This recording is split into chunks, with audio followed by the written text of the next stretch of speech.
Olá, meu povo, sejam bem-vindos a mais um vídeo do canal.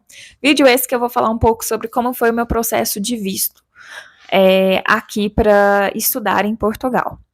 Bom, vamos começar ali. Para quem não assistiu o vídeo anterior que eu falava sobre meu processo de candidatura para o mestrado, eu sugiro que eu vou deixar aqui em cima para vocês assistirem. E bom, eu vou recapitular um pouco do que eu falei ali sobre as fases de candidatura. É o seguinte: existe a primeira, segunda e terceira fase de candidatura.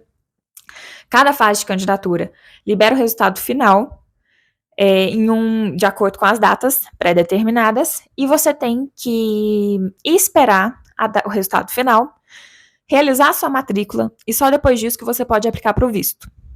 Então, se você fez ali o seu processo de candidatura na primeira fase, geralmente a primeira fase termina ali para junho, julho, por aí.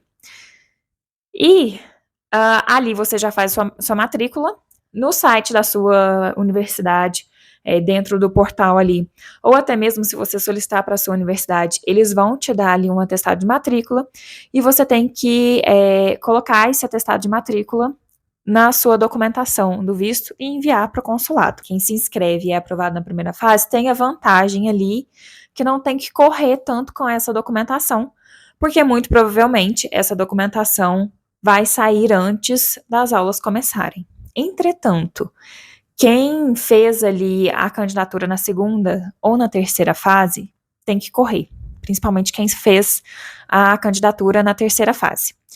Por quê? A segunda fase, ela abre com as vagas sobrantes da primeira fase, e o resultado dela, pelo menos no meu caso, eu fiz a candidatura na segunda fase e o meu resultado saiu uma semana antes das aulas começarem. Então, eu tive que correr contra o tempo. Eu cheguei um mês atrasada. Então, assim, eu faltei aulas durante um mês. E a terceira fase é a mesma coisa da segunda, só vai abrir com as vagas sobrantes da segunda fase. Então, eles esperam todos os alunos que foram aprovados na segunda fase fazerem matrícula para abrir a terceira. E a terceira, eu fiquei sabendo que os resultados saem mais ou menos um mês depois das aulas começarem. Ou seja, na terceira fase, o seu resultado final já sai um mês depois das aulas começarem, e você ainda tem que aguardar o seu visto chegar para poder vir para Portugal. Por isso, a minha indicação é: se as vagas da primeira fase estão abertas e você já tem toda a sua documentação, tudo certinho, faz a inscrição para a primeira fase, para não ficar com o seu visto agarrado depois. Se a primeira fase já passou, assim que começar a segunda fase, já faz a sua inscrição. E quando sair a lista de seriação prévia, que geralmente sai lá para agosto, vê se você está bem colocado e já começa a selecionar os documentos para o seu visto. Para que, quando sair o resultado final, você só tenha que imprimir o atestado de matrícula, colocar junto com os outros documentos no envelope e despachar para o consulado. Quanto aos documentos, um adendo aqui.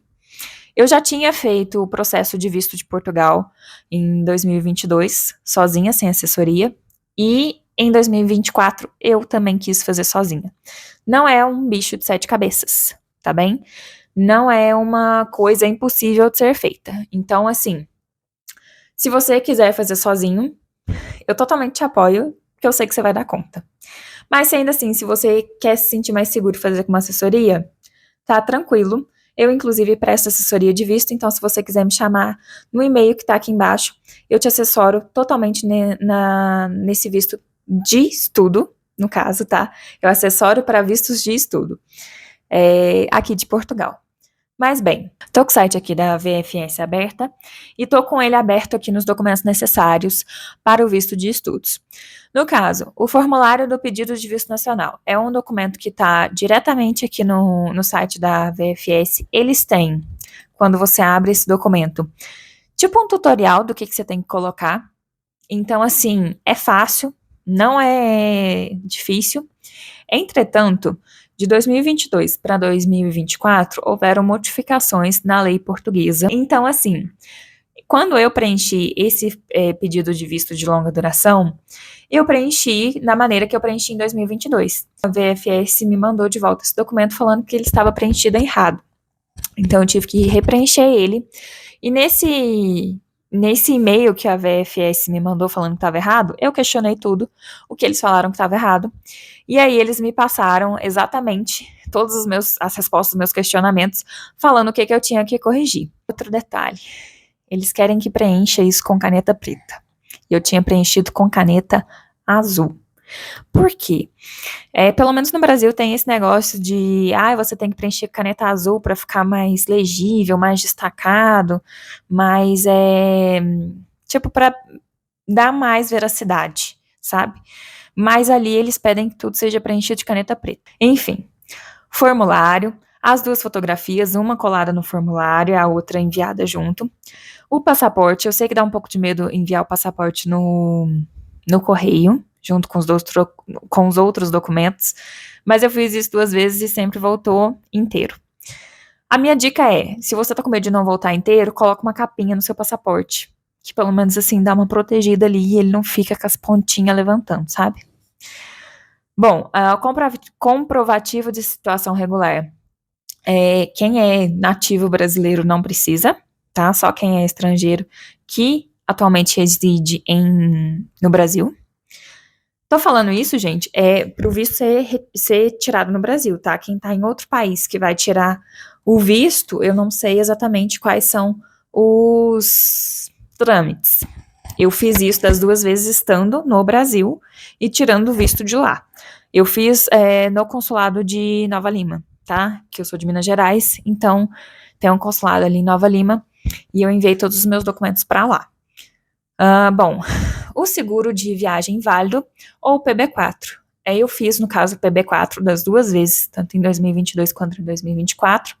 Solicitei o PB4, emitiu questão de 2, 3 dias ali no site do Gov, foi tranquilo. Mas quem quiser fazer seguro também fica a seu critério. Certidão de antecedentes criminais apostilada. Como tem um apostilamento, eu lembro que a certidão tem também uma validade, se eu não me engano, de 60 dias. Então, assim, o meu conselho seria o seguinte: tá se aproximando da data de sair o resultado final da sua candidatura, já vai lá, já solicita a certidão de antecedentes criminais. Assim que sair, já faz o apostilamento, porque como eu comentei no vídeo anterior, às vezes o apostilamento pode demorar mais em algumas cidades. Então, para quando sair o resultado final da sua candidatura do mestrado, você fizer a matrícula, seja o tempo hábil de você também ter a certidão de antecedentes criminais apostilada em mãos, para que, por exemplo, se você deixar para fazer isso depois e a certidão demorar, sei lá, 2 semanas no cartório para sair, e você tiver, sei lá, na segunda ou na terceira fase, você vai estar demorando para entregar, para mandar para o seu visto e vai estar perdendo aula. E isso vai fazer com que você chegue mais tarde na faculdade, que você tenha ali um déficit no seu desempenho acadêmico.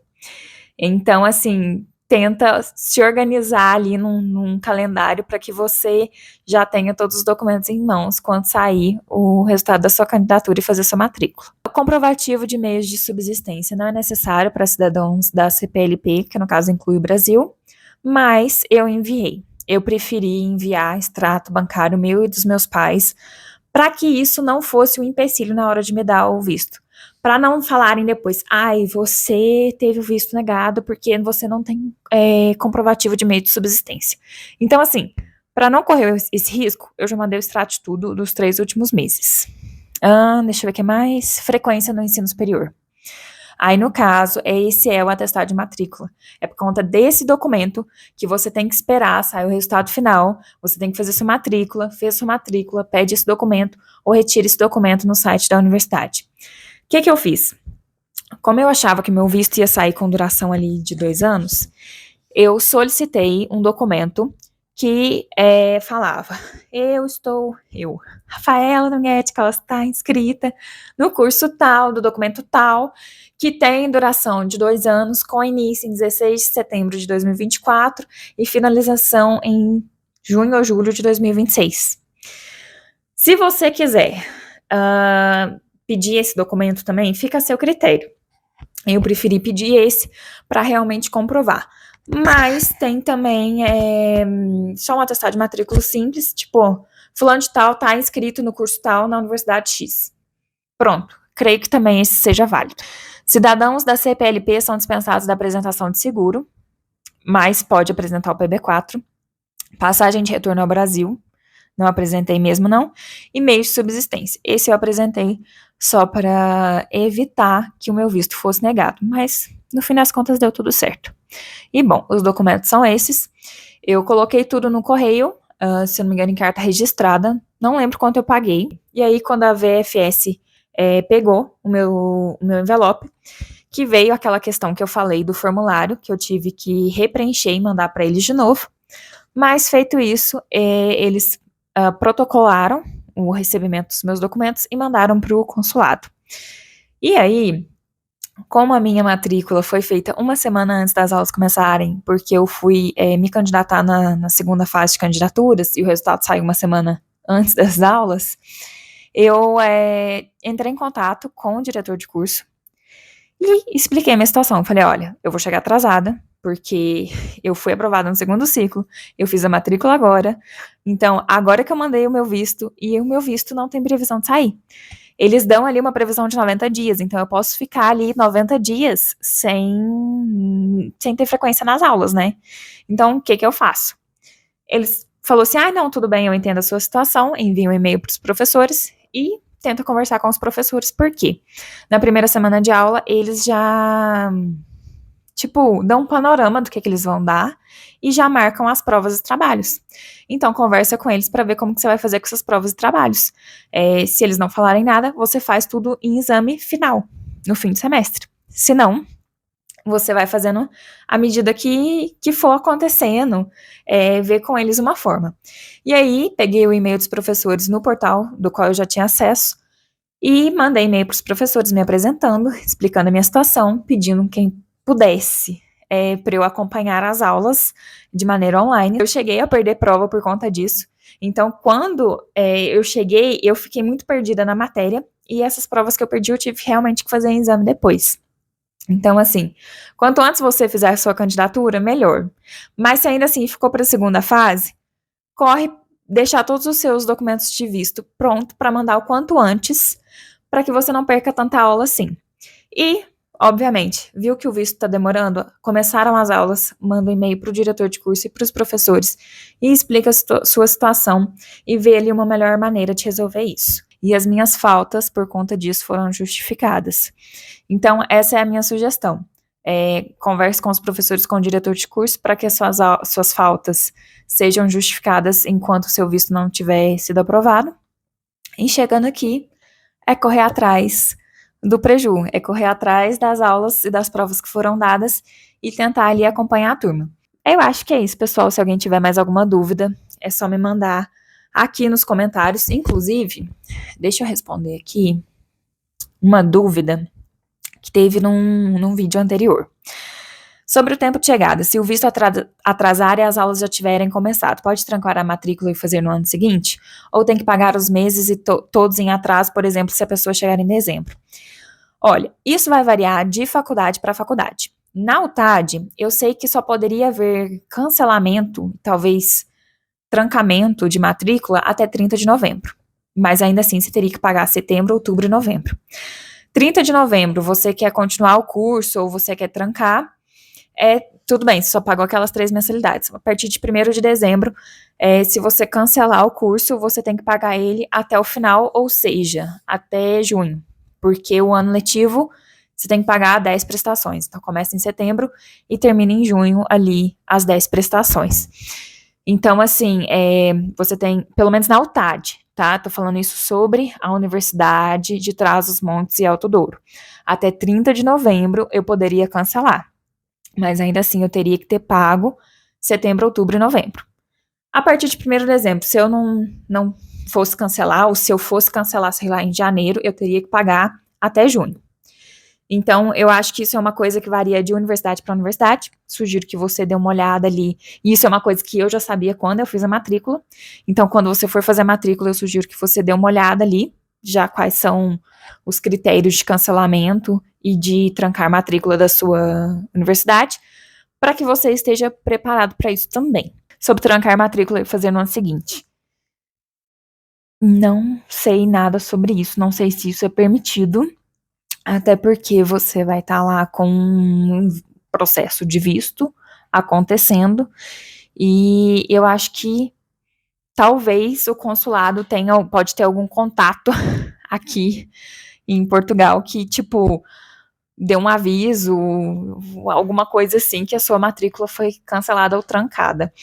Então, assim, sobre trancar matrícula e fazer no ano seguinte, eu não tenho muitas experiências e nem respostas. Bom, tiveram mais perguntas, mas eu vou responder isso em outro vídeo, até porque esse vídeo já tá ficando longo demais. Se vocês precisarem de ajuda e alguma assessoria no processo de visto de estudante para Portugal, me chama no e-mail aqui embaixo, que eu vou ter um prazer em te ajudar. E se inscrevam no canal, deem like no vídeo e até o próximo.